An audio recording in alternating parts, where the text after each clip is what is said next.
Subsidies and price controls. Maintaining disequilibrium. Disruptions in supply and or demand, either shortages or excesses, can result in a state of disequilibrium. That leads to either supply exceeding demand, excess supply, or demand exceeding supply, excess demand. The natural result will be a shift in either the demand or supply curve and the establishment of a new equilibrium price. However, disequilibrium can be induced and or maintained artificially through price control and price subsidy.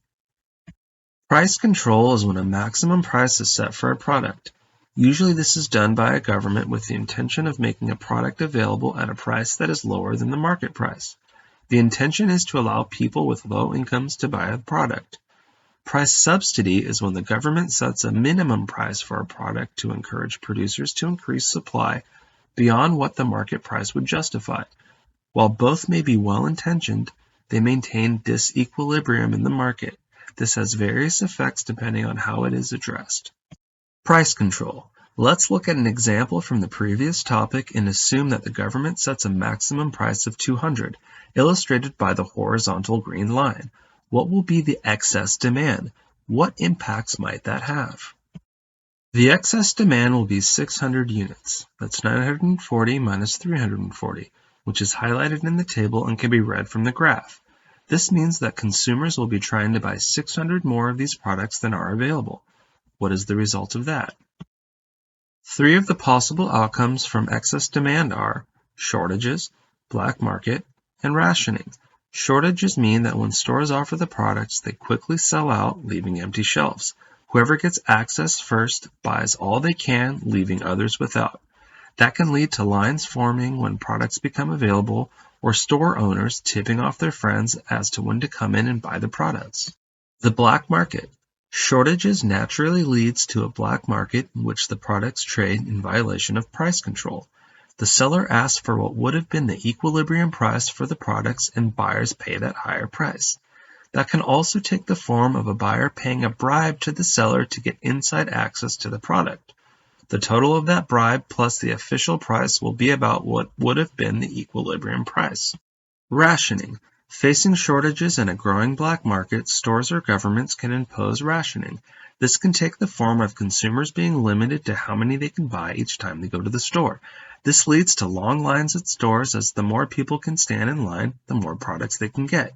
Or it can lead to ration stamps, which must be combined with currency to buy the product, in effect creating an additional form of currency. Maintaining a disequilibrium price in the market creates inefficiency in the economy and misallocation of goods and services.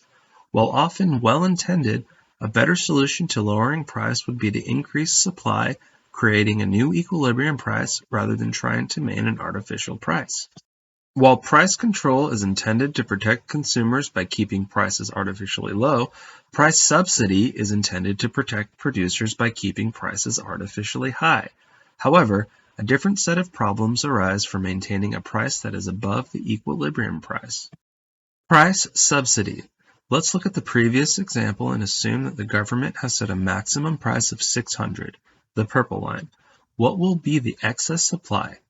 What impacts might that have? The excess supply will be 800 units, 1020 minus 420, which is highlighted in the table and can be read from the graph. This means that producers will be trying to sell 800 more of these products than the consumers want to buy. What is the result of that? Three of the possible outcomes from excess supply are storing supply, exporting supply, and destroying supply. The government or another entity could buy the excess supply and store it for future use. If the supply fluctuates from year to year, this can be an effective tool to maintaining a stable price, with the government storing and releasing products as they are needed. However, if the excess supply continues for many years, then the storage of crops becomes an excessive burden.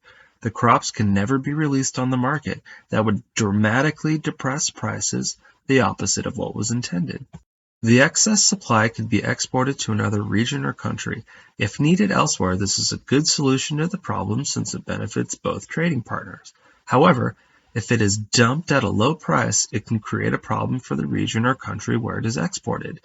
That can lead to protective tariffs and economic warfare as each country drives down the prices of the other.